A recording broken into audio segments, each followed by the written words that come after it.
Digital दुनिया जो है बहुत खतरनाक होती जा रही है। बिलीव मी, आपसे ज़्यादा आपके बारे में आपका मोबाइल फ़ोन जानता है। जो आप डिलीट कर देते हो वो मिलता नहीं है क्या? आप निकाल सकते हो। फॉरेंसिक्स निकालता ही है। आप फॉर्मेट कर दो, कुछ भी कर दो। कितने लेवल पे लोग आके कॉन्ट्रैक्ट किलिंग कर रहे हैं? गरीबी है, 20,000 रुपये में खून हो रहा है। मतलब इंसान की जान की कीमत 20,000 भी नहीं रह गई अब। बिल्कुल। बट हमारे यहाँ पे डीएनए एनालिसिस इतना इफेक्टिव है, मतलब यस, ये पता चल जाएगा कि अपराधी दिल्ली का है कि हरियाणा का है। सिर्फ डीएनए देख के। क्या बात कर रहे हैं आप? फेक कॉल्स सर्कुलेट होती हैं सोशल मीडिया पे, ऑडियो में कैसे फिगर आउट करते हो? फॉरेंसिक एक्सपर्ट के पास दो जो डॉट्स होते हैं, जब तक वो डॉट क्लीन नहीं होंगे वो आप कनेक्ट नहीं कर पाओगे। कोई ऐसा इंटरेस्टिंग क्राइम सीन याद है आपको जो बहुत ही शॉकिंग था? गुड़गांव का एक प्रसिद्ध स्कूल है जिसमें एक बच्चे की हत्या हो गई थी। रेयान मर्डर केस के नाम से उसको लोग जानते हैं। This case was transfer to CBI due to the public pressure, और उन्होंने ये पाया जिस ड्राइवर को अरेस्ट किया गया था वो तो निर्दोष है। एक बार चाकू मार देना, 2 बार चाकू मारना और 20 बार चाकू मारना, ये 3 अलग अलग तरह के मर्डर के व्यक्तित्व को बताता है। और ज़्यादातर किस किस टाइप की गलतियाँ करते हैं क्रिमिनल्स?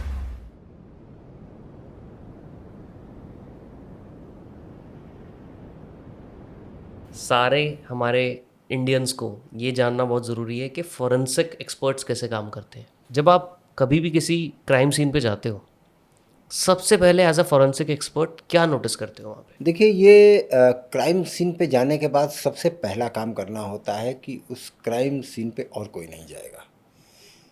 क्राइम सीन से सबसे पहली इन्फॉर्मेशन जो जाननी होती है वो ये जाननी होती है कि यहाँ हुआ क्या था। सारे सीन को रिक्रिएट करना होता है। अब वो रिक्रिएट कैसे होगा? जो भी इन्फॉर्मेशन क्रिमिनल वहाँ पे छोड़ के गया है उस इन्फॉर्मेशन को कनेक्ट करना होता है। जैसे गिलास गिरा है या कुर्सी गिरी है या कुछ भी, जो कुछ भी वहाँ पे है, तो सीन ऑफ क्राइम को प्रोटेक्ट करने के बाद पीछे यानी कि रिवर्स इंजीनियरिंग करनी होती है एक तरह से, कि 5 घंटे पहले या 7 घंटे पहले जब भी वो अपराध हुआ तो हुआ क्या था। लोकार्ड की एक बहुत प्रसिद्ध थ्योरी है, जिसे मैं आसान भाषा में आपको बताता हूँ। ये थ्योरी कहती है कि कोई भी अपराधी जब कहीं भी जाता है तो वो कुछ अपने साथ लेके जाता है, और जब वहाँ से निकलता है तो कुछ छोड़ के जाता है। It is a Locard's principle of exchange.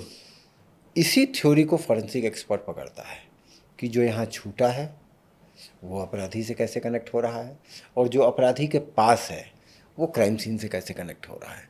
तो कंटेमिनेशन नहीं होना चाहिए वहाँ किसी दूसरे को नहीं आने देना चाहिए जब तक कि उसके सारे प्रोसीजर और प्रोविज़न को पूरे न कर लिए जाए। वरना क्या होगा कि फिर जब आप इसको कैलकुलेट करोगे कि अच्छा ये ऐसे हुआ होगा, ये ऐसे हुआ होगा, और उसमें कंटेमिनेशन है, तो कभी भी आपका आकलन सही नहीं होगा। फॉरेंसिक एक्सपर्ट के पास 2 जो डॉट्स होते हैं उनके बीच में कोई भी पॉल्यूशन नहीं चाहिए। जब तक वो डॉट क्लीन नहीं होंगे वो आप कनेक्ट नहीं कर पाओगे और पूरी तस्वीर नहीं देख पाओगे। कोई बहुत रॉकेट साइंस नहीं है फॉरेंसिक साइंस। मेरे पर्सपेक्टिव से ये दुनिया की सबसे इजी साइंस है। ये सबसे सरल निर्णय करने की क्षमता है। सिर्फ एक्सपर्ट की एबिलिटी जो होती है वो साफ साफ देखने की होती है कि वो सारी चीज़ों को क्लियर देखे, विदाउट नॉइज़ देखे। अगर नॉइज़ के साथ देखेगा तो कॉम्प्लिकेट होगा। तो बहुत ही सरल है।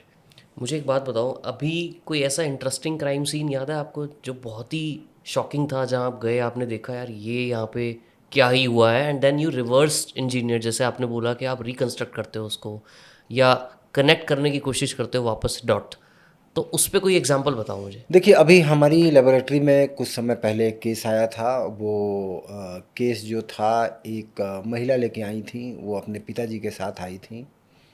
उनका अपने पति के साथ कुछ डिस्प्यूट चल रहा था, मैट्रिमोनियल डिस्प्यूट चल रहा था। उनके पति का आरोप था कि एक वीडियो उन्होंने जारी किया था जिसमें उनकी पत्नी किसी और के साथ मौजूद थी। उनकी पत्नी आई थी और उन्होंने कहा कि ये वीडियो फेक है। हम लोगों ने उस वीडियो को देखा तो हमने कहा कि नहीं, वीडियो तो ठीक लग रहा है, आप कैसे कह रही हैं फेक है? बोली ये कैसे सही हो सकता है, मैं तो इस आदमी को जानती ही नहीं हूँ, ये मेरे साथ वीडियो में दिख रहा है, ये वीडियो ही गलत है। तो जो उनका डिटर्मिनेशन था, जो एक्सप्रेशंस थे, तो हम लोगों को लगा यार कहीं ना कहीं कुछ ना तो गड़बड़ है। क्योंकि कोई भी केस लेने से पहले हमें ये देखना होता है कि भाई हम उसको प्रूव कर पाएंगे कि नहीं। तो इसलिए उनसे जो प्रारंभिक सवाल जवाब हम लोगों ने किए, तो उसके बाद उनके भरोसे को देखते हुए हम लोगों ने उस केस को लिया। केस को लेने के बाद हमने उसको हर एंगल से समझने की कोशिश की। हमने उनसे हर चीज़ के बारे में पूछा। उस वीडियो, वो बेसिकली वॉशरूम का वीडियो था, तो हमने उनको उनके साथ बैठ के वर्कआउट करने की कोशिश की कि भाई ये जो शैम्पू का डिब्बा रखा है आप पहचानती हैं, ये जो सोप रखा है ये आप ही का है कि नहीं है। तो उन्होंने काफ़ी कुछ चीज़ें हम लोगों को बताई हैं। उसके बाद हमने फोटोमेट्रिक करना शुरू किया उस पूरी वीडियो का, एक एक फ्रेम को अलग करके। फोटोमेट्रिक होता है कि लाइट जो भी हमारे चेहरे पे या हमारे शरीर पे या दूसरे ऑब्जेक्ट्स पे आ रही है, तो उसका रिफ्लेक्शन का एक फिक्स पैरामीटर होगा। ऐसा तो नहीं है कि सूरज इधर से भी निकले, इधर से भी निकले, इधर से भी निकले, इधर से भी निकले। तो नेचुरल लाइट एक टाइम पे एक ही डायरेक्शन से एक ही आएगी। डायरेक्शन से आएगी और उसका एक फॉर्मूला होता है। हम लोगों ने देखा कि जो लड़की है उसका जो नासल एरिया है लेफ़्ट साइड का, उस पे शैडो बन रहे हैं, और लड़के के भी शैडो बन रहे थे लेकिन वो अपोजिट थे। तो ये हमें एक क्लू मिला। फिर हम चूँकि लड़की के ही घर में वो वॉशरूम था, हम उस वॉशरूम पे गए, हमने सेम हाइट पे कैमरा लगा के उनको फिल्म किया, वापस से फिल्म किया। सेम एक्ट करा के फिल्म किया। फिर हमें ये पता चला लड़की को वहाँ से शूट किया गया था और उससे मिलता जुलता एक्ट किसी लड़के से दूसरी जगह कराया गया। दोनों फुटेज को कंबाइन किया गया ताकि ऐसा लगे कि वो इंटीमेटेड और कुछ गलत चीज़ें वहाँ हो रही हों, और उसको सबूत के तौर पे रिश्तेदारों को, पुलिस को और इन लोगों को वो किया गया। फिर हम लोगों ने साइंटिफिक तथ्यों के आधार पे जो ऑडियो वीडियो फॉरेंसिक्स के प्रिंसिपल्स हैं उसके आधार पे हमने रिपोर्ट बनाई और उनको दी, और उन्होंने वो रिपोर्ट अथॉरिटीज़ के सामने या अदालत के सामने वो ले जाने की तैयारी कर रहे हैं। तो ये मेरी नज़र में एक बहुत इंटरेस्टिंग केस था, जहाँ पे घर के अंदर एक ऐसे अपराध की स्क्रिप्ट लिखी गई जिसको शायद पकड़ना भी बहुत मुश्किल था, जिसको समझना बहुत मुश्किल था, कल्पना से परे था कि कोई अपने ही जीवन साथी के साथ इस लेवल की साजिश कैसे कर सकता है, कोई इस लेवल का सोच भी कैसे सकता है। तो बहुत सारे केसेस हैं, लेकिन ये केस मुझे सोशली और टेक्निकली ये थोड़ा सा चैलेंजिंग लगा और अलग और अनोखा लगा।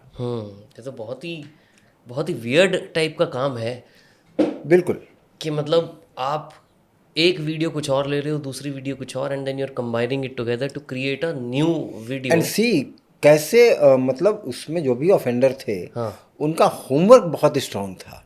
जैसे कि वो जो महिला थी, वो अगर साबुन के लिए हाथ ऐसे कर रही हैं, तो इसके अगेंस्ट में उसने एक्ट अलग जगह पे लड़के से कुछ और कराया ताकि उनका हाथ ऊपर जाना और उस लड़के का एक्ट मैच करे। तो प्रॉपर स्क्रिप्ट करके प्रॉपर उन उस framing by framing script frame लिखी बाय गई। फ्रेम स्क्रिप्ट लिखी गई कि अगर लड़की का जो शूट हमने किया है उसके फ्रेम, उसकी बॉडी का मूवमेंट ऐसा है, तो उसके अगेंस्ट में मूवमेंट हमको क्या कराना चाहिए। तो साइकोलॉजिकली भी उसने इतना होमवर्क किया, इस तरीके से सोचा उसने, तो ये बड़ा चौंकाने वाला था। अच्छा, आपने ना बीच में एक बात बोली कि ऑडियो और विजुअल पैरामीटर के हिसाब से जो फोरेंसिक्स के प्रिंसिपल्स हैं उसके हिसाब से हमने अपनी रिपोर्ट सबमिट की। जी क्या कुछ बेसिक मुझे बताओ कि क्या प्रिंसिपल है ये? देखिए, हाँ। कोई भी वीडियो स्टिल फोटोग्राफ्स का कॉम्बिनेशन होता है। इसको मोटी भाषा में समझिए।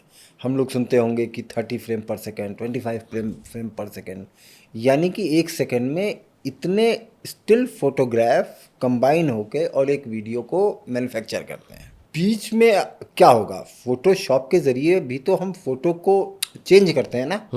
तो ये 25 फ्रेम ही तो हैं। इन फ्रेम को अलग किया, स्टिल निकाला, उनमें सब में चेंजिंग कर दी, मैनिपुलेट हो गया वीडियो।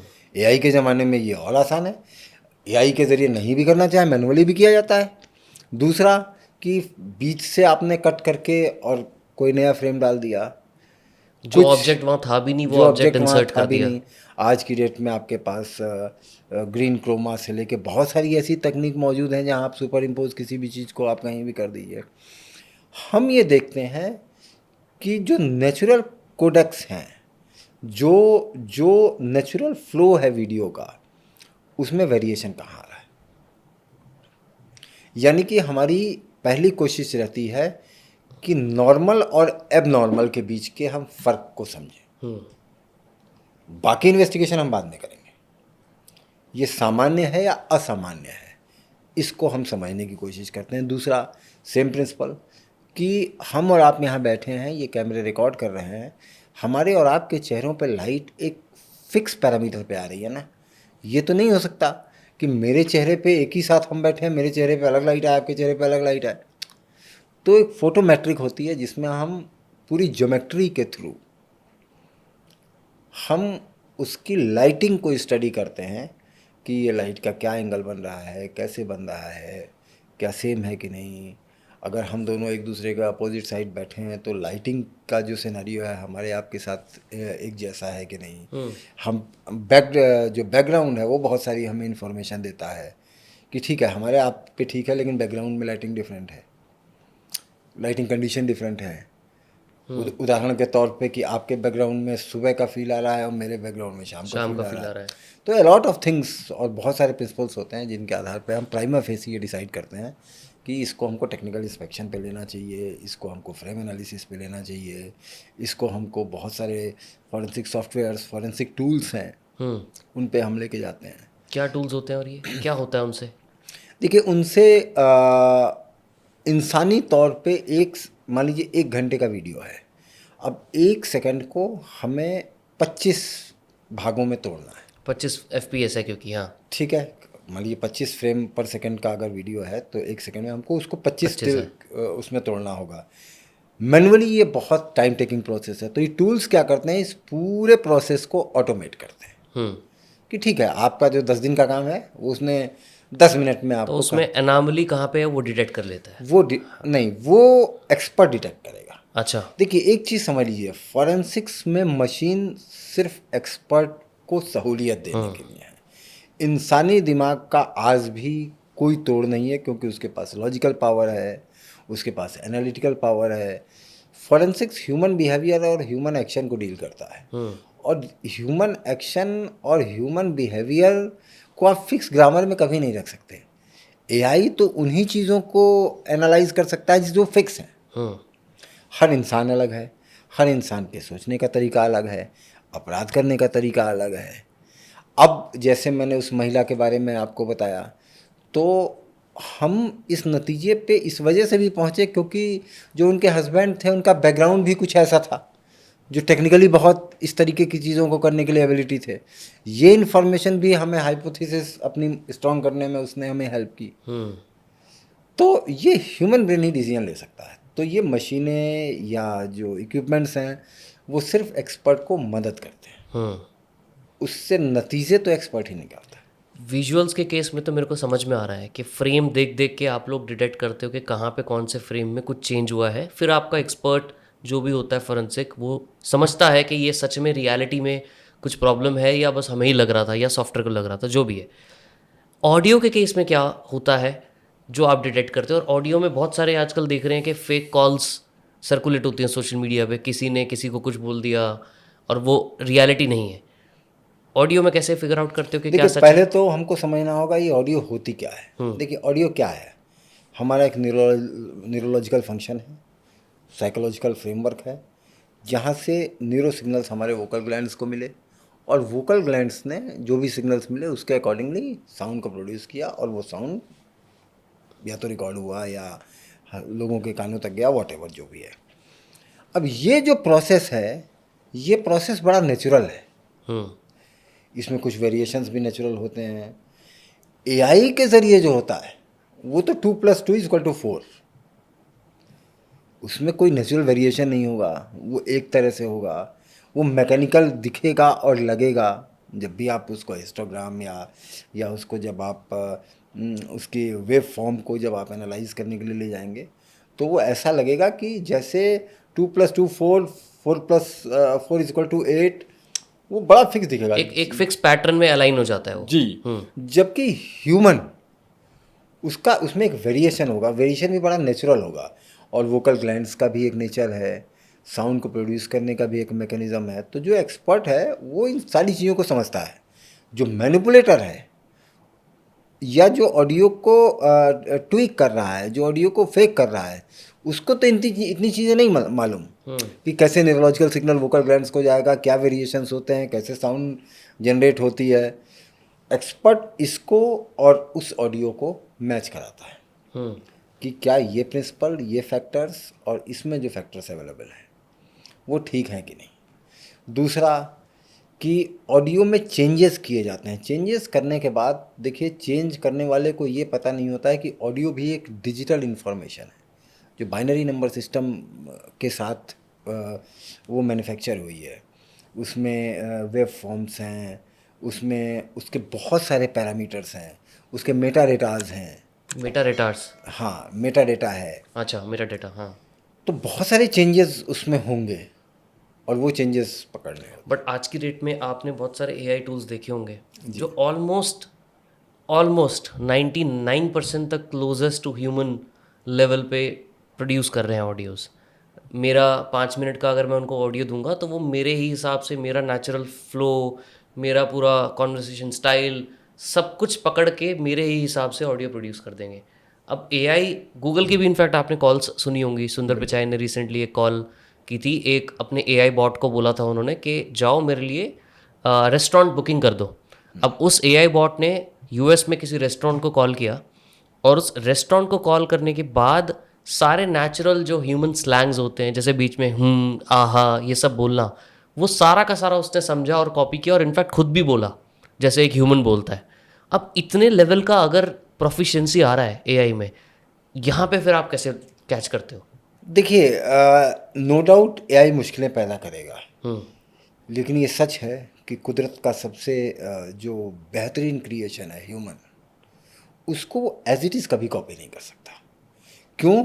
क्योंकि वो बॉट या वो मॉडल एक हो सकता है। कुदरत ने जो ह्यूमंस को क्रिएट किया है, किसी भी दो ह्यूमंस को एक तरह से नहीं बनाया। वो कॉपी कर सकता है, उसके पैरामीटर्स कॉपी हो सकते हैं। वो अब ऐसा मॉडल तो नहीं बन जाएगा कि जो एक बार अप्लाई करो दोबारा कभी अप्लाई ना करो, ऐसा तो मॉडल नहीं बनेगा। लेकिन वो जो अंतर है, जो ह्यूमन बिहेवियर का अंतर है, जो ह्यूमन एक्शन का अंतर है, जो ह्यूमन थॉट का अंतर है, वो अंतर शायद मेरे हिसाब से एआई कभी परफेक्ट लेवल पे नहीं ला पाएगा और यहीं पे वो पकड़ा जाएगा। क्योंकि ह्यूमन के एक्शन, ह्यूमन के बिहेवियर, ह्यूमन का थॉट, ह्यूमन का ऑडियो, ह्यूमन के हेयर, ह्यूमन की स्किन, मतलब कुछ भी कर दे इंसान पूरी तरह से उसको नहीं कैच कर सकता। मैच नहीं करा। क्या क्या चीज़ें, अगर मैं ऑडियो की बात करूँ, कौन कौन सी ऐसी चीज़ें हैं जो आज की डेट में as a forensic expert almost undetectable है कि ये फेक है, रियल है, बट कुछ चीज़ें ऐसी हैं जो आप इमीडिएटली पकड़ लेते हो? देखिए, कंप्यूटिंग डिवाइस मैन्युफैक्चर्ड ऑडियोज जो होते हैं वो इमीडिएट पकड़े जाते हैं। अच्छा, उसे हम तुरंत पकड़ लेते हैं कि ये एआई से कौन सी वीडियोस बनी है, ऑडियो बनी है। ये एआई इसकी है। और उसमें सबसे पहला फैक्टर हिस्टोग्राम ही होता है। नहीं, देखिए, एक हैश वैल्यू होती है हाँ, किसी भी डिजिटल कॉपी की, किसी भी डिजिटल उसकी। अगर हमारा ऑडियो इस माइक से अगर रिकॉर्ड हो रहा है तो उसकी एक हैश वैल्यू होगी जो प्रूव करेगी कि मेरा ऑडियो इस माइक से रिकॉर्ड हुआ है। उस हैश वैल्यू में क्या क्या कंपोनेंट्स होते हैं? वो हैश वैल्यू एक तरह का डीएनए होता है, वो किसी भी डिजिटल मटेरियल का। अच्छा, वो उसकी यूनिक आइडेंटिटी होती है। अब अगर कोई ऑडियो इसके साथ स्टोर की गई है, इस माइक पे स्टोर की गई है, तो दोबारा इस माइक पे हम स्टोर करके उसकी हैश वैल्यू को मैच कराएंगे कि क्या ये इसकी हैश वैल्यू और जो ये दावा किया जा रहा है कि ये ऑडियो इसी माइक की है, वो मैच कर रही कि नहीं। ये मैं उदाहरण के तौर पर समझ गया। बट आपके पास वो ये भी तो पता होना चाहिए कि ये माइक यही था जो था, वो हैश वैल्यू में होता है। लेकिन कंप्यूटर का तो हमें पता है। हाँ, एटलीस्ट कंप्यूटर का तो पता है, जिसके थ्रू हमें ये चेक करना है कि उससे आया है कि नहीं आया है। भले ही हमारे को ये ना पता हो कि माइक कौन सा यूज़ हुआ है रियलिटी में। हाँ, तो मोटे तौर पे हैश वैल्यू एक बहुत बड़ा पैरामीटर हमारे पास होता है जिसमें हम ऑथेंटिसिटी प्रूव करते हैं। कोर्ट ऑफ लॉ में भी, अदालत में भी, अगर ऑडियो वेरीफाइड नहीं है तो वो एविडेंस के तौर पे एक्सेप्टेबल नहीं है।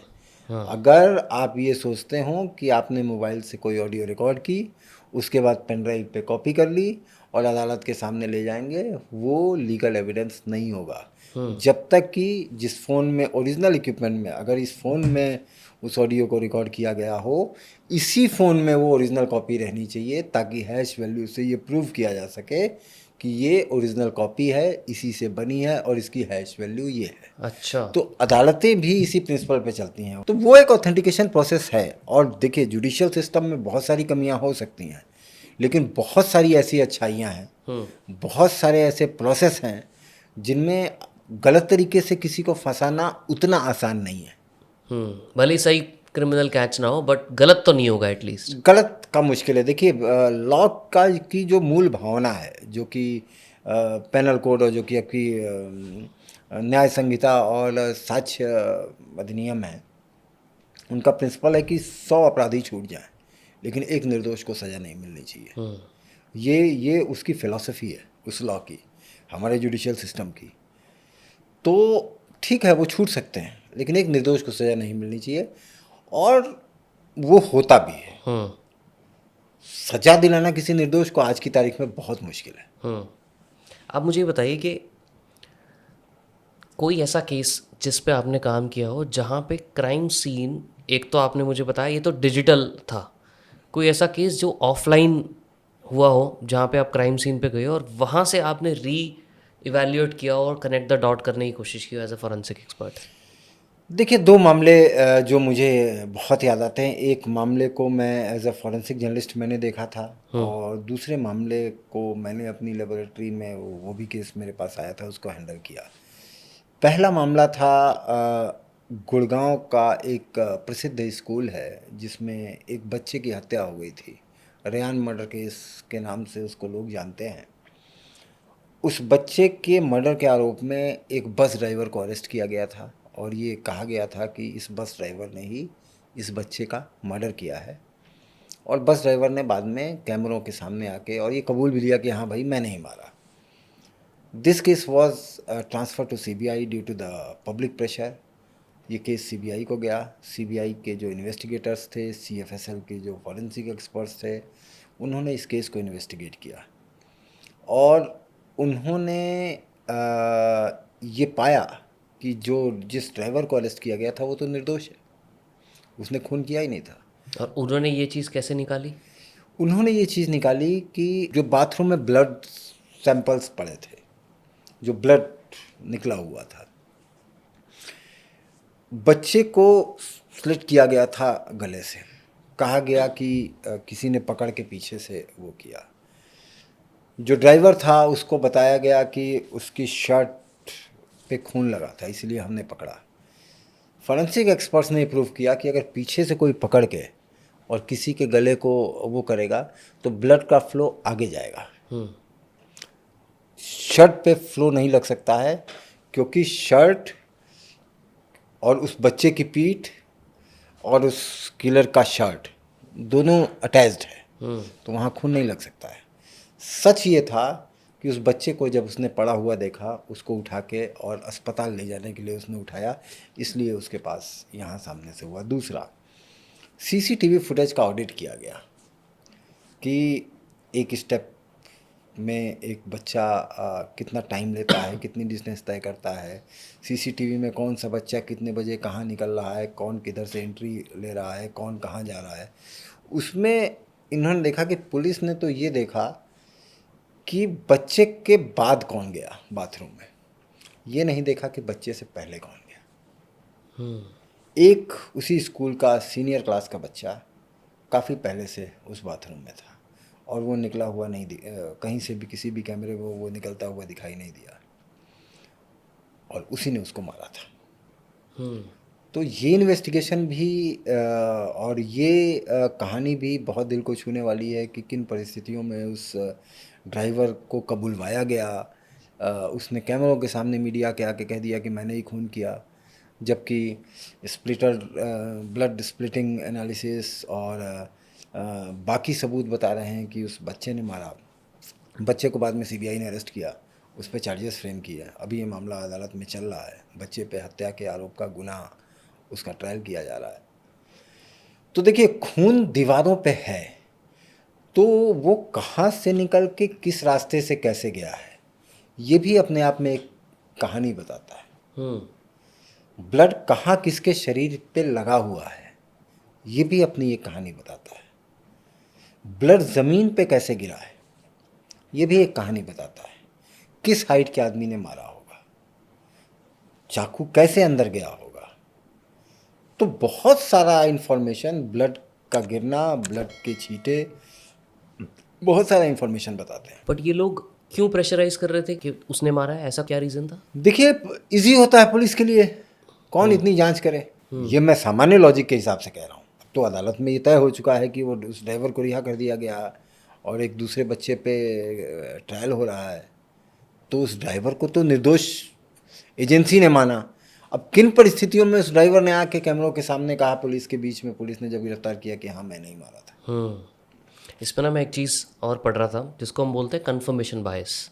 जी अब कन्फर्मेशन बायस में क्या होता है कि अगर पुलिस ने ऑलरेडी डिसाइड कर लिया कि ये XYZ पर्सन क्रिमिनल है, तो पुलिस या कोई भी XYZ इन्वेस्टिगेटर वो इस जांच में ज़्यादा लग जाते हैं कि वो सिर्फ यही सबूत इकट्ठे करें जो उनकी थ्योरी को कंफर्म करे, जी बिल्कुल rather than the opposite thing. बिल्कुल बिल्कुल। तो ये बहुत बड़ी एक प्रॉब्लम होती है। इसकी वजह से मैं इनफैक्ट देख भी रहा था कि यूएस का एक रिसर्च है जिसमें ये कहा गया है कि 69% ऑफ द रॉन्गफुल कन्विक्शंस जो हुई हैं उसमें 90% वर कन्फर्मेशन बायस इश्यूज। देखिए, इसका सबसे बड़ा उदाहरण तो भारत की पुलिसिंग है। क्या होता है, आप एफआईआर दर्ज कराने जाइए, आप किसी का भी नाम लिखवा दीजिए, एफआईआर दर्ज होते ही पुलिस जाएगी, उसको उठा के और अरेस्ट कर लेगी।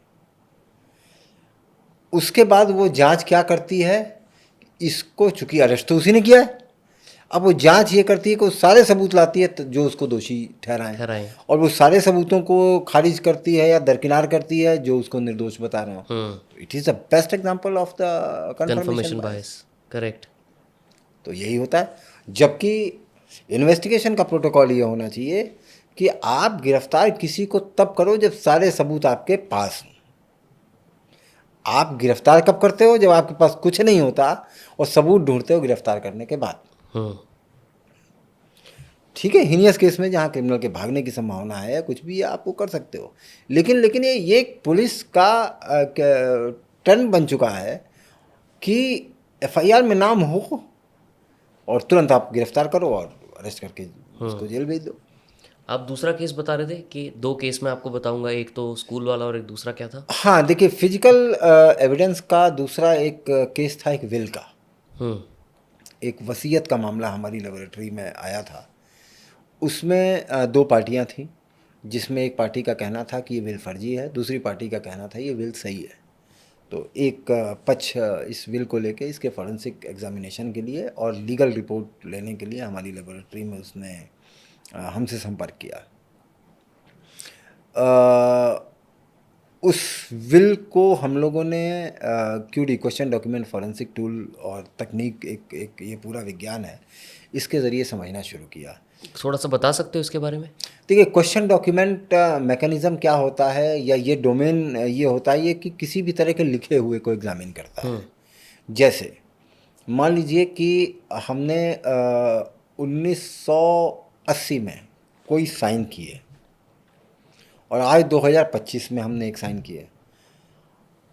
अब जब भी एग्जामिनर के पास ये दोनों साइन मैच करने को आएगा तो एग्जामिनर ये एज्यूम करेगा, बट ऑब्वियस है दोनों में वेरिएशन होंगे, लेकिन वो वेरिएशन किस कैटेगरी के हैं, उस समय उसकी राइटर की एज क्या थी, उसकी मस्कुलर पावर क्या थी। देखिए, राइटिंग को भी आपको समझना होगा कि कैसे आदमी लिखता है। ह्यूमन ब्रेन इंस्ट्रक्शन दे रहा है हैंड्स को, मसल्स उस पर एक्ट कर रही हैं, क्योंकि उस समय मसल्स की पावर अच्छी है, ग्रिपिंग अच्छी होगी, होल्ड अच्छा होगा, कर्व अच्छे होंगे, फ्लो अच्छा होगा। लेकिन 2025 में मसल्स डिग्रेड होंगी, सिग्नल्स को यहाँ तक पहुँचने में हो सकता है कि हाथ भी थोड़ा कांपे।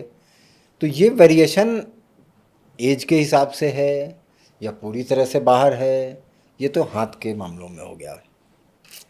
Printers, papers, typing, toners, inks, इन सब की स्टडी इस डोमेन में की जाती है कि उस टाइम पे क्या पेपर था, आज क्या पेपर है। हाँ, इंक क्या थी उस टाइम पे, आज क्या इंक आज है, क्या। ये सारा कॉम्बाइन करके एनालिसिस किया जाता है। हाँ, इसको एक क्वेश्चन डॉक्यूमेंट डोमेन कहते हैं। तो जब ये केस हमारे पास आया तो हमने उसको देखना शुरू किया।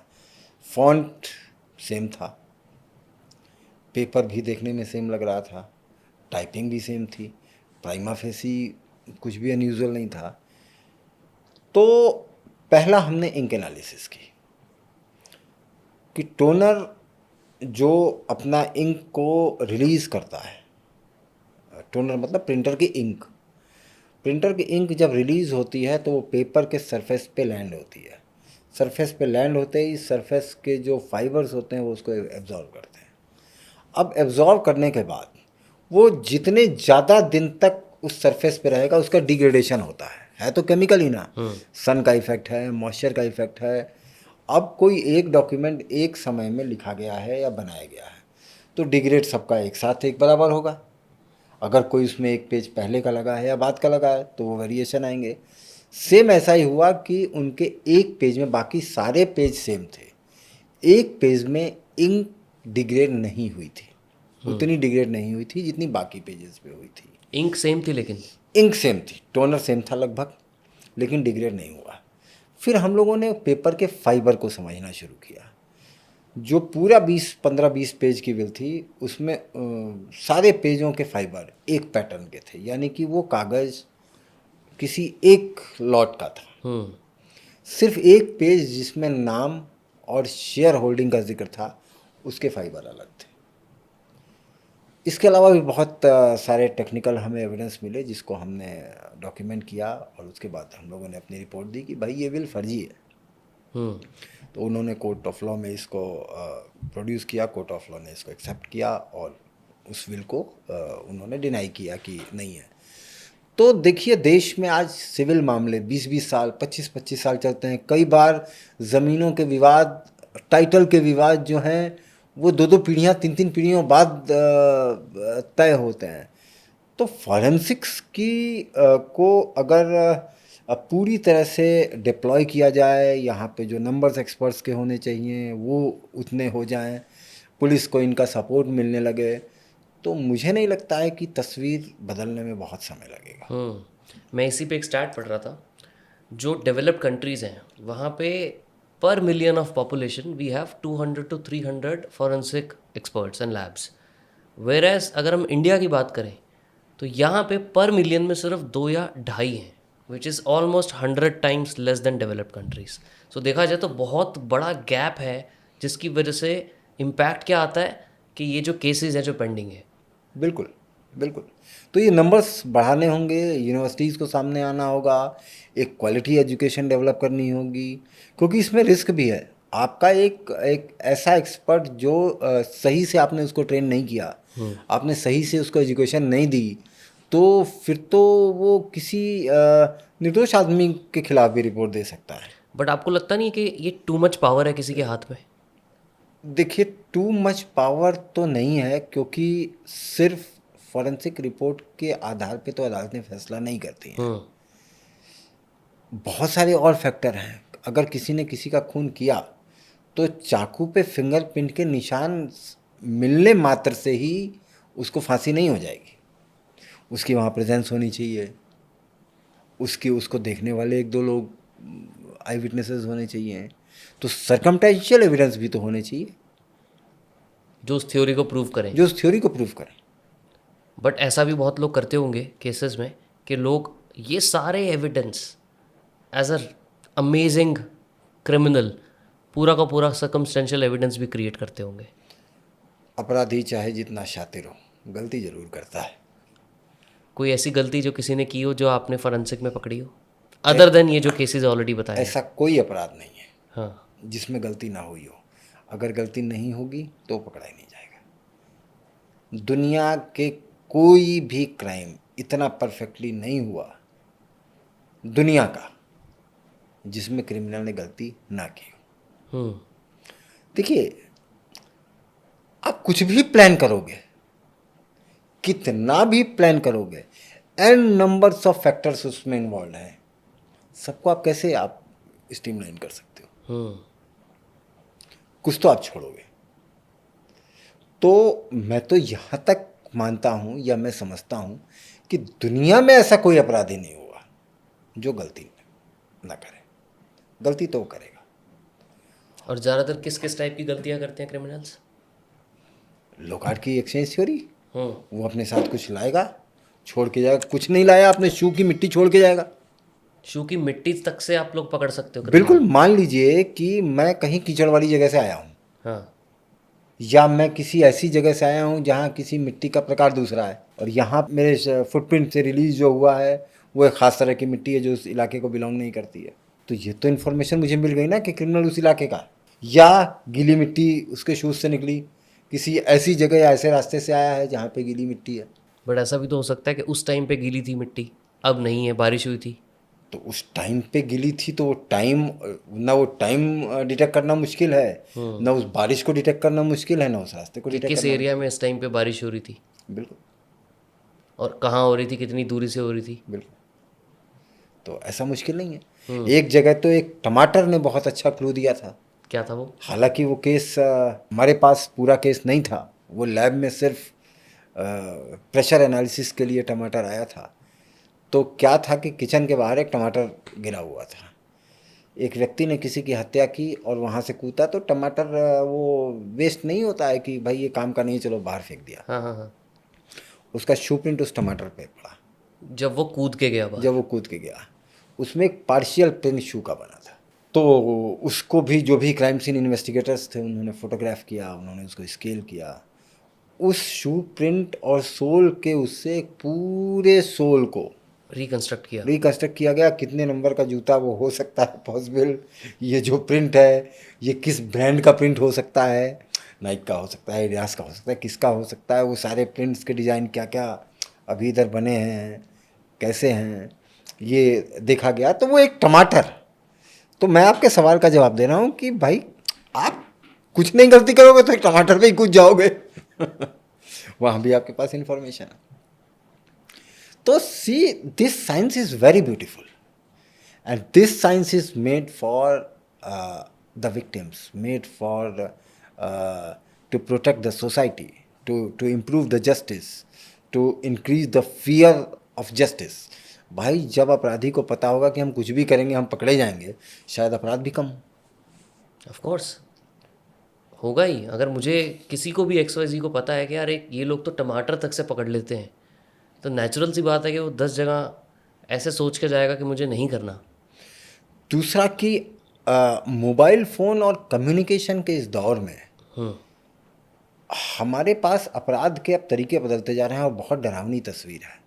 मैं और आप यहाँ बैठ के बात कर रहे हैं, मुझे नहीं पता कि मेरे माइक्रोफोन को किसी ने कंप्रोमाइज़ करके और वो कंट्रोल ले लिया है। और फ़ोन पे तो जो बात सुनी जाती है या टेप हो सकती है, जो हो सकती है वो तो एक अलग की बात है। अब तो मैनुअल बातचीत मेरी आपकी सुनी जा सकती है, सिर्फ माइक्रोफोन को उसको कंप्रोमाइज़ करना है। बहुत ही यानी ये बहुत कॉमन है। मतलब बहुत छोटी चीज़ है। एंड आप ये अपने रेगुलर डे टू डे में देख रहे हो कि लोगों के साथ हो रहा है, जी कि उनको बिना पता हुए उनका नहीं फ़ोन का पता। माइक्रोफोन ऑन होता है, उनकी सारी बातें पकड़ी सारी जाएं। बातें कोई भी सुन सकता है। इतने मतलब इस तरीके के मालवेयर और इन्फेक्शन इस समय आ चुके हैं, बहुत ही इजीली अवेलेबल है। तो डिजिटल दुनिया जो है बहुत खतरनाक होती जा रही है। इसके लिए लोगों को सोचना होगा, उनको अवेयर होना होगा, उनको थोड़ा सा पढ़ना होगा कि मैं कैसे कैसे सुरक्षित रहूं। मैं कैसे रहूँ मेरे फ़ोन में, अगर मुझे कैसे पता चलेगा? Can I do something to avoid it? पहले तो आप इस फ़ोन का ज़रूरत से ज़्यादा इस्तेमाल मत करिए। भाई आपसे ज़्यादा आपके बारे में आपका फ़ोन कैसे जान सकता है। मैं बहुत बेसिक प्रिंसिपल की बात कर रहा हूँ। आप छोड़ दीजिए टेक्निकलिटी। मेरी हर चीज़ मेरे मोबाइल पे कैसे हो सकती है। बिलीव मी, आपसे ज़्यादा आपके बारे में आपका मोबाइल फ़ोन जानता है, आपकी माताजी से ज़्यादा, आपके पिताजी से ज़्यादा, आपके टीचर से ज़्यादा। और ये डेटा किसी के भी हाथ लग गया तो वो आपके बारे में आपसे ज़्यादा जानता है। I agree. तो ये हथियार हम सबके हाथ में तो है, लेकिन इस हथियार को हमको हैंडल कैसे करना है ये किसी को नहीं पता। इसके लड़ने का एक ही तरीका है, अवेयरनेस। इसके बारे में ज़्यादा से ज़्यादा जानिए, ये समझिए कि हम क्या करें, ये मत समझिए हम क्या न करें, इसको समझना शुरू करिए कि मुझे इस फ़ोन पे क्या नहीं करना चाहिए। क्या नहीं करना चाहिए? अपनी निजी जानकारियाँ नहीं देनी चाहिए, ज़रूरत से ज़्यादा आपको इस फ़ोन को कुछ बताना नहीं चाहिए। बट मैं इसको कहाँ बता रहा हूँ कुछ? फॉर आप एग्जाम्पल दो जैसे कोई। आप सब कुछ बता रहे हो, आप अपनी फ़ोटो खींच रहे हो, उसको भी आप इसके साथ साथ, क्लाउड के साथ साथ, न जाने वर्चुअल वर्ल्ड में कहाँ कहाँ रख रहे हो। वो एक फ़ोटो कितनी बड़ी इन्फॉर्मेशन है, आप कहाँ रह रहे हो, किस तरीके का आपका प्रोफाइल है, आप कितना कमा सकते हो। एक फ़ोटो बहुत सारा इन्फॉर्मेशन देती है। आप हमारे पोटेंशियल टारगेट हो सकते हो कि नहीं हो सकते हो, आपसे मैं कितना पैसा वसूल सकता हूँ, आपसे मैं क्या क्या हासिल कर सकता हूँ, आपने घड़ी कौन सी डाली है, आपने घड़ी आपने कौन सी कपड़े कौन डाली से है, ब्रांड के डाले हैं। क्या ब्रांड के डाले हैं, सब कुछ तो आप दे रहे हो। राइट। आपने सब कुछ पब्लिक कर रखा है। तो आप इस बाजार में खुद एक शिकार की तरह सज धज के और आप निकले हो। बैठे हो, वेट कर रहे हो आप वेट कर रहे हो कि आए वो और हमारा शिकार शिकार करे। करे, तो वो आपका शिकार कर रहा है, आप खुद शिकार बन रहे हो। हम्म। तो मेरी सलाह ये है कि आप इस मोबाइल फ़ोन पे क्या क्या किया जा सकता है ये मत सीखिए, आप ये सीखिए कि इस फ़ोन पे क्या क्या नहीं करना चाहिए। तो अपनी पिक्चर्स वगैरह क्लाउड पे सिंक मत करो, एक चीज़ ये। कोई भी संवेदनशील जानकारी आप डिजिटल मोड में मत रखिए, अपने पासवर्ड मत रखिए, कोई भी चीज़ मत रखिए। आपको क्या लगता है कि जो आप डिलीट कर देते हो वो मिलता नहीं है क्या? आप निकाल सकते हो। फॉरेंसिक्स निकालता ही है। आप फॉर्मेट कर दो, कुछ भी कर दो, जब वो मैंने अपना लेबोरेटरी में आएगा आपका सब कुछ मैंने निकलेगा। अपना फ़ोन का सारा डेटा डिलीट कर दिया, परमानेंटली इरेज कर दिया। ठीक है, फॉरेंसिक एक्सपर्ट उसके बाद भी डेटा निकाल सकते डेटा हैं। निकल जाएगा। मेरा फ़ोन टूट जाए उसके बाद भी निकाल सकते हैं। बिल्कुल, चिप ऑफ फॉरेंसिक्स कहते हैं उसको। अच्छा। उसमें क्या होता है कि फ़ोन टूटने के बाद उसका एक कंपोनेंट टूटेगा, उसका मदरबोर्ड टूटेगा, बाकी चीज़ें तो है ना, उन सारी चीज़ों को निकाल के नए मदरबोर्ड पे रखा जाएगा, मेमोरी को एक्सेसिबल किया जाएगा और आपके डेटा को एक्सेस किया जाएगा। बट अगर मेरा मेमोरी ही ख़राब हो गया तो नहीं कर सकते ना। तो आपके मेमोरी पे है कहाँ, सब कुछ तो आपने क्लाउड पे रखा हुआ है। अगर मेरा क्लाउड कनेक्टेड नहीं है और मेमोरी ही टूट गई मेरे फ़ोन की। तो थोड़ा मुश्किल कहा जा सकता है, लेकिन आपके इतने सारे अकाउंट्स हैं, आपने इतने जीमेल सिंक कर रखे हैं, इतने आपने याहू सिंक कर रखे इतने हैं, चैट जीपीटी में अपने। इतना कुछ सिंक कर रखा है कि आप सब कुछ कैसे तोड़ दोगे, सब कुछ कैसे तोड़ दोगे। और कितने एक्सट्रीम लेवल के फ़ोन के आपने केसेस हैंडल किए हैं एज अ फॉरेंसिक एक्सपर्ट के, मतलब बिल्कुल ही देखिए, बर्बाद हो चुका फ़ोन था। हो, चाहे हार्ड डिस्क हो, चाहे लैपटॉप हो, चाहे एप्पल हो, चाहे सैमसंग हो, चाहे कुछ भी हो, सबका प्रिंसिपल तो एक ही है ना, हाँ। कि डेटा सेक्टर और ट्रैक्स में स्टोर हो रहा है। डिलीट करने का मतलब वो डिलीट नहीं हो रहा है, वो सिर्फ अनइंडेक्स हो रहा है।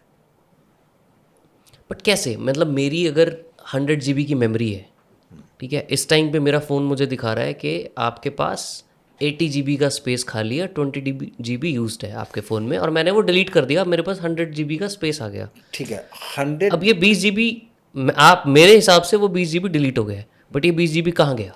देखिए, वो आपको दिखा रहा है यूजेबल स्पेस, हाँ। वो आपको जो 100 GB 80 GB दिखा रहा है वो यूजेबल स्पेस है। यानी कि आपने कहा कि बाकी अब हमारे काम का नहीं है, जब भी इसको ज़रूरत पड़े इसको यूज़ कर लेना। सी, अब वो कंप्यूटर क्या करता है कि वो यूजेबल डिक्लेयर कर देता है। अब जो नई फाइल सेव होगी, पहले सारे सेक्टर और ट्रैक जो है वो ब्लैंक में सेव करना शुरू करेगा, उसके बाद फिर ओवरराइट करेगा वो।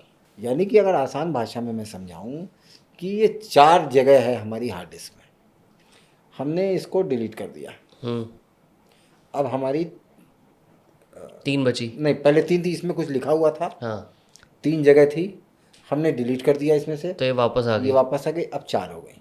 ठीक है, ये हमने जो डिलीट किया है ये हमेशा के लिए गायब नहीं हुआ, ये हमने अब इसको कह दिया कि इस पे डेटा है, लेकिन तुम इस पे ओवरराइट कर लेना, क्योंकि अब ये हमारे काम का नहीं है। डिलीट का मतलब ये होता है। समझ गया। ठीक है, तो अब ये इसके बाद सीधे इस पे नहीं राइट करेगा, पहले जितने ब्लैंक हैं उन पे राइट करेगा। तभी बोला जाता है कि अगर आपका कोई हार्ड डिस्क ख़राब हो जाए और आपको डेटा रिकवरी करनी हो, तो ये होना चाहिए कि अगर आपने उस पर ओवरराइट तो नहीं किया पूरा डेटा। हाँ, अगर ओवरराइट कर लिया तो रिकवरेबल नहीं है। फिर भी चांसेस होते हैं। अच्छा। बहुत सारी दूसरी तकनीक उपलब्ध हैं जिनसे कोशिश की जा सकती है, लेकिन थोड़ा मुश्किल होता है। लेकिन ये मतलब मोटी भाषा में ये मुगालता हटा देना चाहिए कि मैंने कुछ डिलीट कर दिया तो तो रिकवर वो नहीं हो सकता। रिकवर नहीं हो सकता है, भले फ़ोन टूट जाए तब भी रिकवरेबल है। तब भी रिकवरेबल है। अच्छा, अब मुझे थोड़ा और समझना है इसके बारे में, लाइक बहुत इंटरेस्टिंग चीज़ें आपने बताई हैं। एक चीज़ ना मैं पढ़ रहा था, एक बोलते हैं weapon focus effect. Weapon focus effect में जैसे आपने नाइफ़ की बात की कि किसी के अगर नाइफ़ के ऊपर फिंगर्स भी हैं और तो भी ज़रूरी नहीं है कि उसी ने मर्डर किया है, क्योंकि सर्कमस्टांशियल एविडेंस भी सपोर्ट करना चाहिए उस बात को। बिल्कुल। तो मैं वेपन फोकस इफेक्ट के बारे में पढ़ रहा था। इसमें क्या होता है कि अगर किसी से हम पूछें कि यार तूने मर्डर वेपन देखा था, और वो बोले कि हाँ मैंने मर्डर वेपन देखा था, तो उस टाइम पे उस इंसान का या उस विटनेस का पूरा ध्यान उस सिर्फ मर्डर वेपन के ऊपर होता है। मतलब वो बाकी की जो सारी जो इन्फॉर्मेशन होता है ना वो भूल जाता है, या उसकी ब्रेन जो है वो डिस्ट्रॉट करके कुछ भी रिक्रिएट करती है। बट बिकॉज मर्डर वेपन के ऊपर उसका इतना फोकस था उस टाइम पे उस सिचुएशन में कि वो आसपास की सारी चीज़ें भूल चुका होता है। तो इसलिए जब भी हम मर्डर वेपन की या ऐसी चीज़ों के ऊपर बात करते हैं ना, तो हमें ये इंश्योर करना चाहिए कि कहीं ये इंसान वेपन फोकस इफेक्ट के क्राइटेरिया में तो नहीं फॉलो हो रहा। ऐसा कभी आपने ऑब्जर्व किया कि लोगों से आपने पूछा हो मर्डर वेपन के बारे में, बट उसने कुछ और ही नैरेटिव क्रिएट किया हो बिकॉज उसको नहीं पता कि वो सच है या झूठ है? जी देखिए, ज़्यादातर मामलों में ये होता है। इसलिए जो भी क्वेश्चन करने वाला ऑफिसर होता है या एक्सपर्ट्स होते हैं, जो भी फॉरेंसिक साइकोलॉजिस्ट होते हैं, साइकेट्रिस्ट होते हैं, वो इसको बहुत माइन्यूटली देखते हैं। मान लीजिए कि एक विक्टिम है, विक्टिम को भी देखना है कि वो शॉक की वजह से या अपने अपराध के बुरे एक्सपीरियंस की वजह से कितना पोर्शन सही बता रही है और कितना पोर्शन वो उसके बिलीफ सिस्टम ने मान लिया है, बल्कि जबकि वो गलत है और वो बोल रही है। इसी तरह आई विटनेस के साथ भी है। तो देखिए, दो तरीके के कम्युनिकेशन होते हैं आदमी के, वर्बल और नॉन वर्बल। तो एक्सपर्ट या एग्जामिनर क्या करता है कि पहले वो बड़ी नॉर्मल चीज़ें पूछता है। अच्छा अच्छा, आपका नाम क्या है? अच्छा, पापा क्या करते थे? Okay okay. अच्छा, आपको खाना क्या पसंद है? वो ऐसे नॉर्मल सवाल पूछेगा जिससे कि वो आपके जो नॉन वर्बल एक्टिविटीज़ हैं या जो वर्बल क्यूज है, हाँ। क्यूज़ हैं, उनकी वो बेस लाइन तैयार कर पाए। क्योंकि वो तो सच है, उसका नाम यही है, वो उसको जो पसंद है, इसमें उसको झूठ बोलने की ज़रूरत नहीं है। There is no no decision connection, making हाँ। Involve into that domain. तो वो बेस लाइन को अपनी सेट कर लेता है कि ये इसकी नॉर्मल बेस लाइन है। उसके बाद वो वेरिएशंस को देखता है। फिर अब वो मुद्दे पे आएगा, उनसे पूछेगा कि अच्छा आपने क्या देखा था? अच्छा, खून कैसे हुआ था? अच्छा अच्छा, फिर वो किधर भागा था? अच्छा, फिर क्या हुआ था? तो वो verbal non verbal base line से वो सब्जेक्ट कितना वेरिएट कर रहा है, इसको वो केयरफुली एग्जामिन करता है। और अब तो वीडियोग्राफ होने लगा है। पॉलीग्राफ। हाँ, नहीं, क्वेश्चनिंग की वीडियोग्राफ होती है। और आप ऑफलाइन हो सकता है उस समय आप स्लिप कर गए उसके नॉन वर्बल एक्शन के। मान लीजिए जो बैठा बात कर रहा है तो उसका हाथ ऐसे है, जब उससे सामान्य सवाल पूछे जा रहे थे ऐसे ऐसे था, तो बेस लाइन में यह है कि उसका हैंड मूवमेंट नहीं है। फिर जब उससे इंटेंस सवाल पूछे जाने लगे तो उसकी फिंगर ऐसे ऐसे करने लगी, उसको ऐसे ऐसे कर रहा है, या नॉन वर्बल चीज़ें हैं, कुछ कर रहा है। बट इससे भी हम कैसे श्योर हो सकते हैं कि वो झूठी बोल रहा है? हो सकता है क्योंकि वो हम पैनिक में लेके जा रहे हैं उसको वापस, या उस ट्रॉमा में लेके जा रहे हैं उसको वापस, इसीलिए वो डिफरेंट रिएक्ट कर रहा है।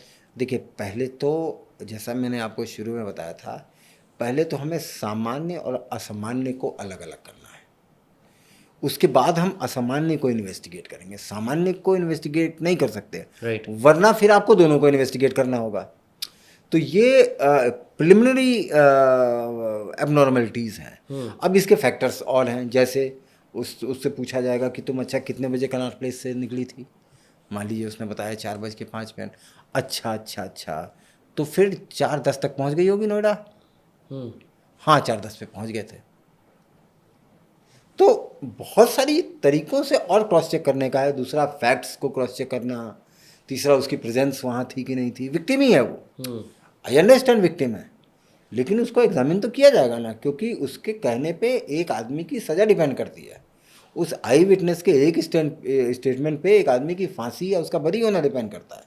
तो ये एक बहुत बड़ी जिम्मेदारी का काम है कि जो भी वो कहें उनको साइंटिफिकली एग्जामिन करना चाहिए, और किया जाता भी है। जी हमारा ब्रेन वैसे भी बहुत माहिर होता है फॉल्स मेमोरीज क्रिएट करने के लिए, बिल्कुल बिल्कुल। कि जो मेमोरी थी भी नहीं उसके अराउंड, क्योंकि हमारी थ्योरी है, मुझे ऐसा लगता है कि मुझे इस बंदे ने मारा है या हर्ट किया है, कुछ भी किया है। अब क्योंकि मेरे को ये ऑलरेडी बिलीफ हो चुका है कि इस बंदे ने मुझे मारा है, तो मेरा ब्रेन क्या करेगा, उसी चीज़ को प्रूव करने के लिए फॉल्स मेमोरीज क्रिएट करना शुरू कर देगा कि भाई हाँ इसने मारा है, अच्छा मुझे वो बाकी वैलिडेट करेगा। वो वैलिडेट करेगा कि मुझे तो याद नहीं है कि इसने कैसे मारा था या इसने क्या किया था। अब क्योंकि मेरे को ये बिलीफ है पूरा कि इसने ये किया था, तो मेरा ब्रेन उसको वैलिडेट करने के लिए 10 चीज़ें अपने आप क्रिएट करता है जो कि सच भी नहीं होती। बिल्कुल बिल्कुल बिल्कुल ये फॉल्स मेमोरीज का भी बहुत बड़ा प्रॉब्लम आता होगा जब इन्वेस्टिगेट करते होगे आप। बिल्कुल आता है। इसीलिए वेरीफाई हर चीज़ को, इन्वेस्टिगेशन का रूल है हम्म कि जो वेरीफिएबल है वही फैक्ट है, अदरवाइज वो फैक्ट नहीं है। वही इंफॉर्मेशन एक्शनेबल मानी जाती है जो वेरीफिएबल है। जैसे आपने कई कई फिल्मों में देखा होगा कि कहा जाता है कि आप ये साबित कर सकते हैं कि आप वहाँ थे, तो that is the verifiable fact, एक ऐसा तथ्य जिसे वेरीफाई किया जा सकता है। तो जांच जिसको में बोलते हैं एलिबाई। या हेलो भाई। क्या? तो जांच में उन्हीं तथ्यों को एक्शनेबल माना जाता है। और ये विज्ञान जो है, एक मिथ मैं बिल्कुल दूर कर देना चाहता हूँ कि ये विज्ञान इतना परिपक्व है, इतना वेल रिसर्च है और इतना एक्सपेरिमेंटल है कि इसमें आप ये चिंता मत करिए कि गलती होगी, क्योंकि एक टेस्ट को वैलिडेट करने के लिए 5 टेस्ट हैं। एक टेस्ट जो होता है वो कभी भी एक बार में कंफर्म नहीं माना जाता है, उसको रीचेक किया जाता है, फिर रीचेक किया जाता है, फिर रीचेक किया जाता है। तो अपराधी का बचना बहुत मुश्किल है अगर विज्ञान अपने पे आ जाए। मोस्ट दुनिया का कोई अपराधी नहीं बच सकता अगर विज्ञान अपने पे आ गया। अगर अपनी करनी पे आ जाओ तो यकीन मानिए एक अल्पिन भी कोई चुराएगा पकड़ा जाएगा। जैसे टमाटर ने पकड़वाया था। बहुत सारी चीज़ें, हाँ, और भी कोई ऐसा इंटरेस्टिंग केस टमाटर जैसा? बहुत सारी चीज़ें। देखिए, हर अपराध और हर अपराधी अलग है, हाँ। कोई उसमें मैच नहीं है। वो ऐसी ऐसी गलतियां कर देगा जो कि मतलब आपको बचकानी लगेंगी। कोई एग्जांपल दो ऐसी अ, बचकानी हरकतों का। देखिए, वीडियो के ही केस में एक फेक वीडियो को किसी के लैपटॉप में प्लांट किया गया ओके। उसको फंसाने के लिए। प्लांट करने के साथ साथ उसने ये सोचा कि यार हो सकता है कि बाद में मुझे इस वीडियो की ज़रूरत पड़ जाए, तो एक कॉपी उसने उसकी अपने पास भी रख ली। तो पहले तो वो व्यक्ति पकड़ा गया जिसके पास वो वीडियो बरामद हुआ, लेकिन वहाँ से यूएसबी लॉगिन जो थी और उसके लॉग्स जो थे, जब उसकी फॉरेंसिक हुई कि कितनी यूएसबी लगी थी या इसमें क्या क्या मटेरियल इसमें ट्रांसफ़र हुआ है, कब कब हुआ है, क्या क्या एक्टिविटी इस लैपटॉप में हुई है, तो पता चला कि एक यूएसबी से ये वीडियो कॉपी किया गया है। उस यूएसबी की आइडेंटिटी क्या थी, तो पता चला वो यूएसबी की आइडेंटिटी तो नहीं भाई साहब की थी जो कंप्लेनेंट थे। तो यानी कि कंप्लेनेंट ही कि ही प्लांट कर रहा है। प्लान कर रहा है। तो ये प्रूव हुआ। अब केस बदल गया कि एक्यूज अब कंप्लेनेंट बन गया और कंप्लेनेंट एक्यूज बन गया। तो छोटी सी गलती, और बिलीव मी ऐसा कोई अपराध नहीं है जिसमें गलती ना हो, तो वो पकड़े गए। बट कोई ऐसे कॉमन पैटर्न देखते हो आप कि ये चीज़ें तो मर्डरर्स या क्रिमिनल्स करते ही करते हैं? एनीथिंग देखिए which is common in between all. देखिए, एक चीज़ तो समझ लीजिए, मर्डर या क्रिमिनलिटी एक तरह की मानसिक बीमारी है। अब वो मानसिक बीमारी क्यों है ये मैं आपको समझाता हूँ। अगर मेरा दिमाग ये मानता है कि मर्डर करना बुरी बात है तो मैं कभी भी मर्डर नहीं करूँगा। ये बात सच है ना। जब मेरा दिमाग ये मानने लगेगा कि मर्डर करना ही इस वक्त सबसे सही है तभी वो मर्डर करेगा। Are you agree? बिल्कुल। यानी कि एक दिमाग जब ऐसा विश्वास करने लगता है कि मर्डर करना ही सही है, इट मीन्स कि उस दिमाग की जो एबिलिटी है डिफ्रेंशिएट करने की राइट और रॉन्ग की, वो ख़त्म हो चुकी है। यानी कि वो दिमाग बीमार हो चुका है। तो अब ये एक कैरेक्टरिस्टिक सब में होती है, हर अपराधी में। तो जब ये कैरेक्टरिस्टिक सही और गलत के बीच का फ़र्क वो ब्रेन नहीं समझ पा रहा है तो इसके साथ साथ बहुत सारे और एक्शन करता है, तो जो चेन सीक्वेंस में इन्वेस्टिगेटर्स को मिलते जाते हैं और ये प्रूव होता जाता है कि हाँ ये कैरेक्टर वही है। तो क्रिमिनल का कैरेक्टरिस्टिक्स ढूंढना ज़्यादा ज़रूरी हो जाता ज़्यादा ज़रूरी होता है। है। बिल्कुल। जो हम बोलते हैं क्रिमिनोलॉजी में प्रोफाइलिंग करना। हाँ।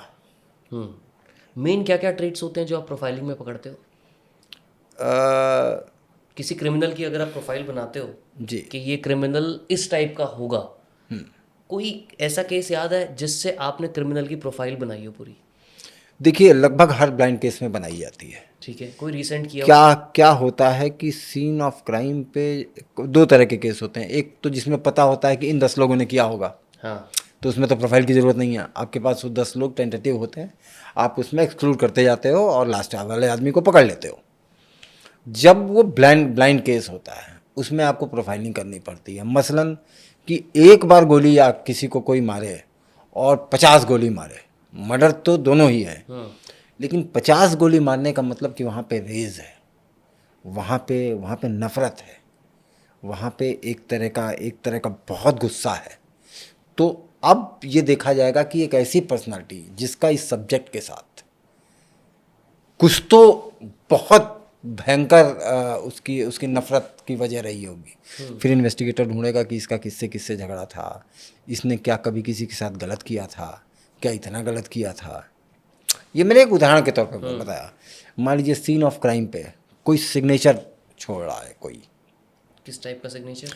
मान लीजिए कि वहाँ पे मारने के बाद गाली लिख के जा रहा है।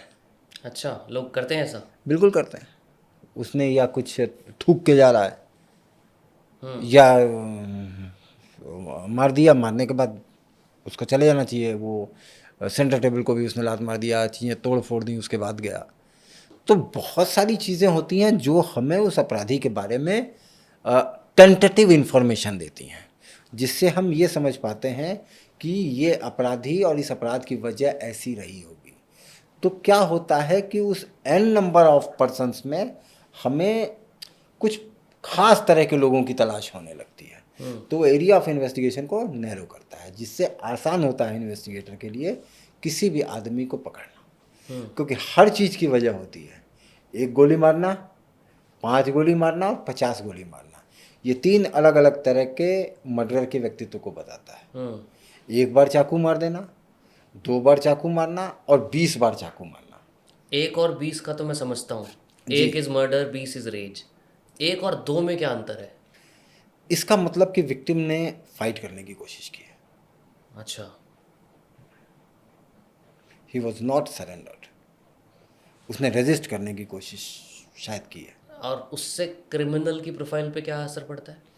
इसका मतलब कि हमारे क्रिमिनल पे हो सकता है खरोच के निशान हो सकता है कि इस फाइट में कुछ मार्क्स बने हों जो उस पे भी आए हों। जो उस पर भी आया हों।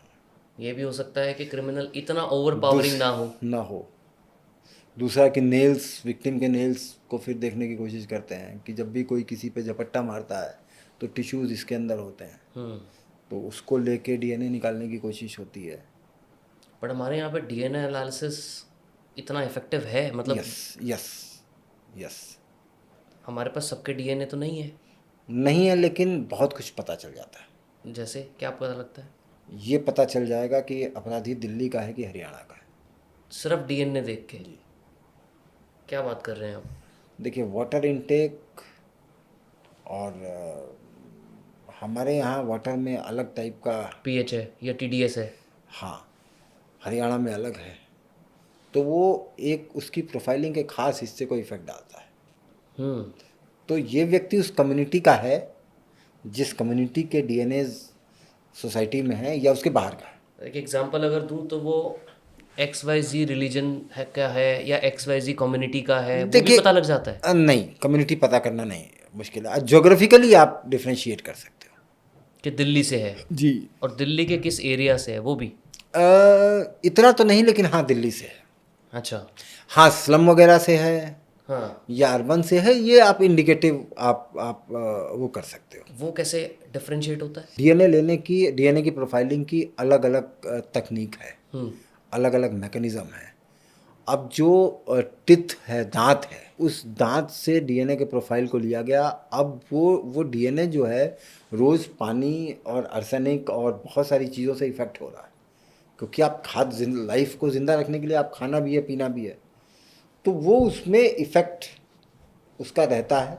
ये मैं आसान भाषा में, शायद STR और PDR अगर मैं बताऊंगा तो लोगों को समझ में नहीं आएगा। तो उन केमिकल्स और उससे होने वाले चेंजेस को भी स्टडी करके ये बताया जा सकता है कि भाई दिल्ली का तो पानी ऐसा है, इसकी प्रोफाइलिंग में ये आया है, इसका मतलब ये दिल्ली का है।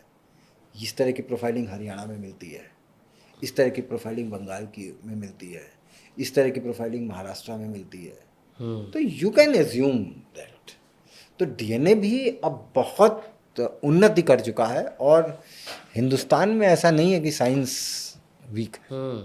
बट डीएनए में एक लोकेशन का आइडिया लग जाता है। What else can be done through DNA? Through DNA आप के मतलब मेरे पास बायोलॉजिकल पेरेंट्स कौन हैं, आपके भाई बहन कौन हैं। वो तो तब ना, अगर मुझे जिससे मैच करना है वो पता हो। देखिए, एक बड़ा अच्छा एग्जांपल बताता हूँ। हालांकि एग्जांपल भारत का नहीं है, ये दूसरे देश का है। क्या हुआ कि एक जगह मर्डर हुआ, उस मर्डर साइट पे एक डीएनए मिला। वहाँ की पॉपुलेशन लगभग 30-40 हज़ार की थी। इन्वेस्टिगेटर ने सबके डीएनए ले लिए। 30-40 हज़ार लोगों के? जी, मतलब 30-40 हज़ार लोग थे। फैमिलीज तो कम ही होंगी, ऑन एन एवरेज अगर एक फैमिली में 4 लोग मान लें तो एक फैमिली के एक ही आदमी का। 7500 फैमिली। जी जी जी। तो पता चला कि इन 40,000 में से नहीं था कोई। अच्छा। इसका मतलब कि कोई बाहर का था। तो बाहर का था तो उन्होंने ये पता किया किसके किसके घर कौन कौन मिलने मेहमान या कौन आया था। उन 10,000 8,000 फैमिलीज में कौन कौन आया था? हाँ, बाहर का कौन आया है यहाँ पे इस इलाके में किसी से मिलने। तो पता चला कि एक फैमिली का आया। तो फिर उन्होंने उस फैमिली के डीएनए से ये समझने की कोशिश की कि कितना मैच कर रहा है, क्या ये जो हमें सैंपल जो सस्पेक्ट का मिला है ये इनका दूर का रिश्तेदार टाइप का कुछ पॉसिबिलिटी बन रही है कि नहीं, मतलब फैमिली रिलेशन है या नहीं कुछ है कि नहीं। तो वहाँ पे उनकी कोई सिस्टर या कोई मौसी आई हुई थी, उनका डीएनए लिया गया। मिलने आई थी वो बाहर से, और उस मौसी या उस महिला को छोड़ने उनका बेटा उस इलाके में आया हुआ था। छोड़ने के बाद उसने ये क्राइम किया।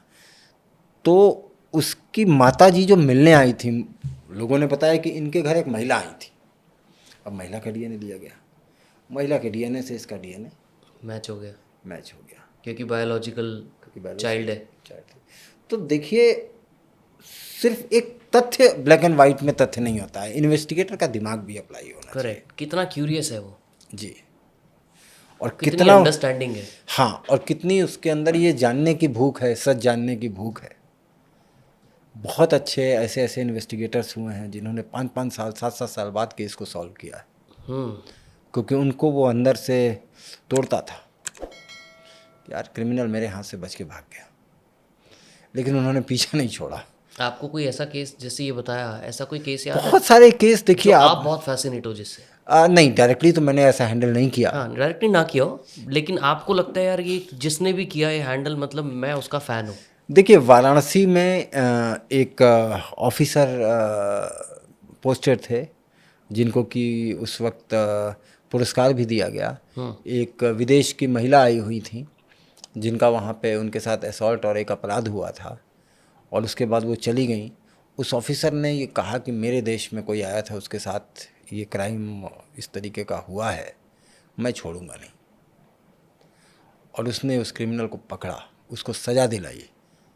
तो उस देश के राजदूत और उस देश की सरकार ने उनको यहाँ पे आके और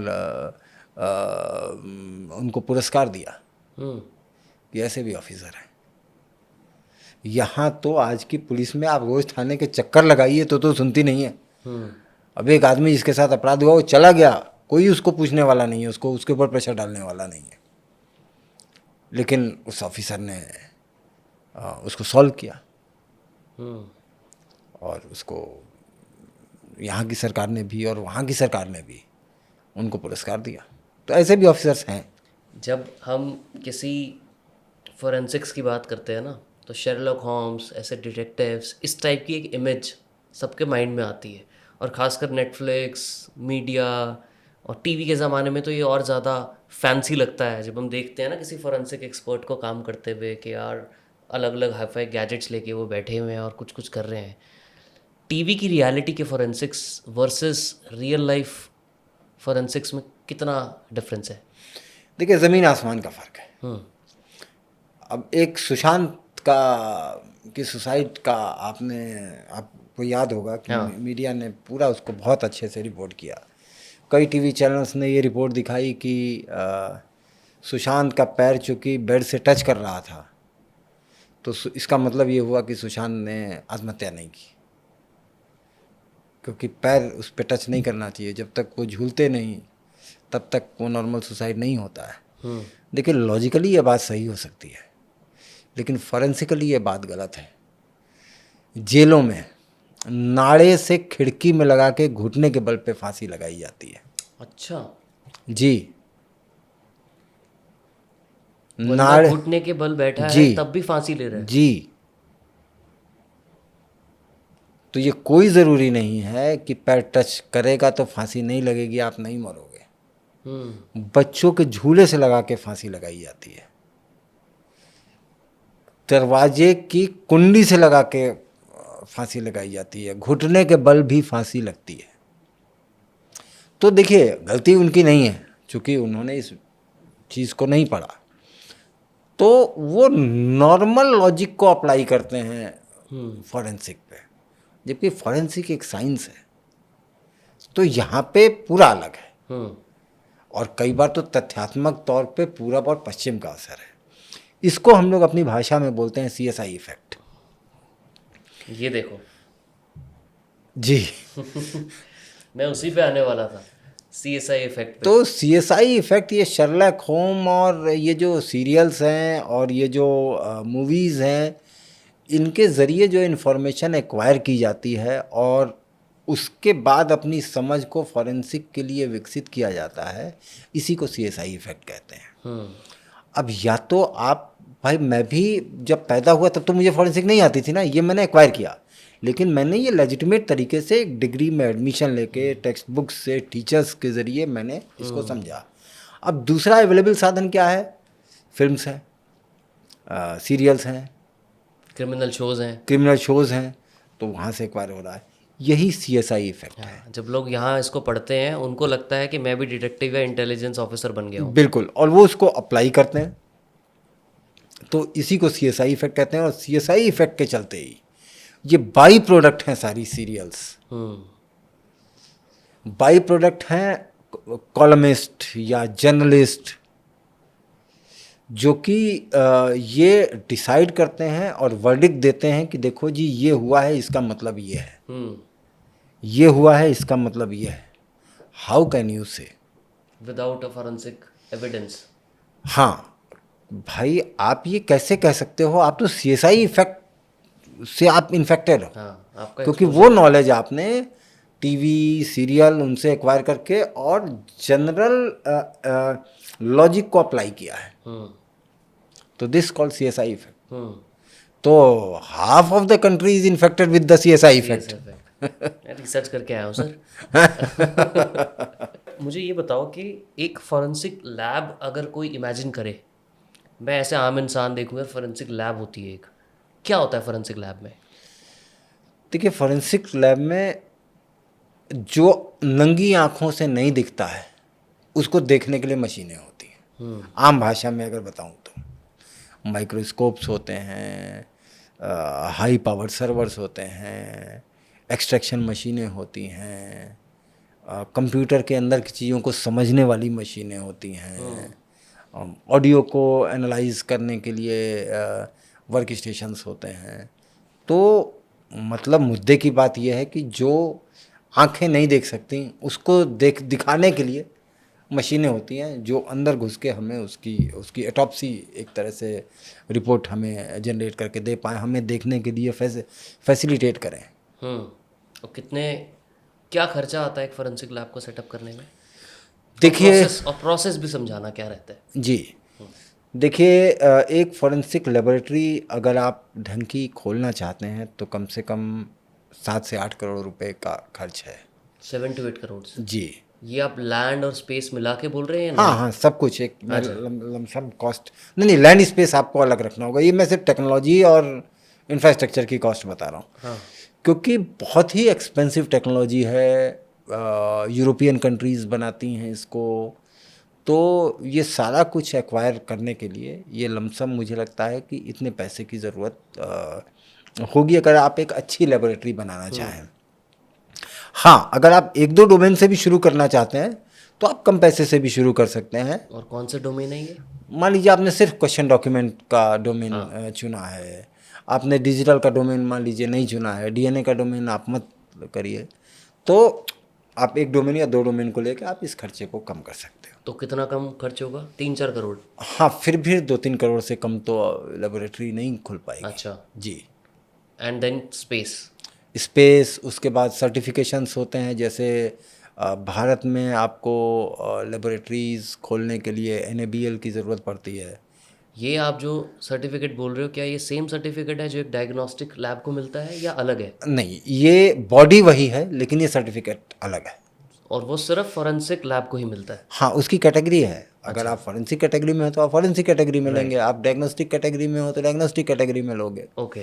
इसके अलावा ISO की standard operating procedure standing operating procedure लेना होता है। IEC 17025 के पैरामीटर्स आपको अडॉप्ट करने पड़ते हैं, उसका सर्टिफिकेशन लेना होता है। तो रेगुलेटरी रिक्वायरमेंट्स भी हैं जिन्हें आपको पूरा करना होता है। दूसरा कि जो भी आपके एक्सपर्ट्स हैं, जो या आप हो, तो आप अंडर एविडेंस एक्ट जो डेफिनीशन है एक्सपर्ट की, जो योग्यता उसके अंदर होनी चाहिए, जो रिपोर्ट लिखने के लिए या रिपोर्ट की वैलिडिटी के लिए उसके पास स्टैम्प, हाँ, वो होना चाहिए। वो सारी योग्यता आपके अंदर, वो एजुकेशनल क्वालिफिकेशन आपके अंदर, वो एक्सपीरियंस आपके अंदर होना चाहिए। और वो कैसे डिफाइन होता है कि ये इस इंसान में है? क्या डिग्री प्रूव करती है वो चीज़? देखिए, डिग्री आपका रिकॉग्निशन और आपके number of years of practice. और डिग्री क्या होनी चाहिए इसकी? देखिए, डिग्री आपको न्यूनतम परास्नातक उस विशेष डोमेन में आपको होना चाहिए। फोरेंसिक की ही डिग्री होनी चाहिए? जी। अच्छा। उस डोमेन में होना चाहिए। मतलब बीटेक भी हो सकता है अगर कंप्यूटर्स को एग्जामिन कर रहा है। अच्छा। तो बीटेक के साथ साथ फॉरेंसिक की अगर उसके पास डिग्री है तो वो एलिजिबल है। अच्छा, बट फोरेंसिक डिग्री होनी ही चाहिए? देखिए, फॉरेंसिक डिग्री कोई ऐसी वैल्यू नहीं है। लॉ ये कहता है, हाँ मतलब डिग्री तो फॉरेंसिक की होनी चाहिए।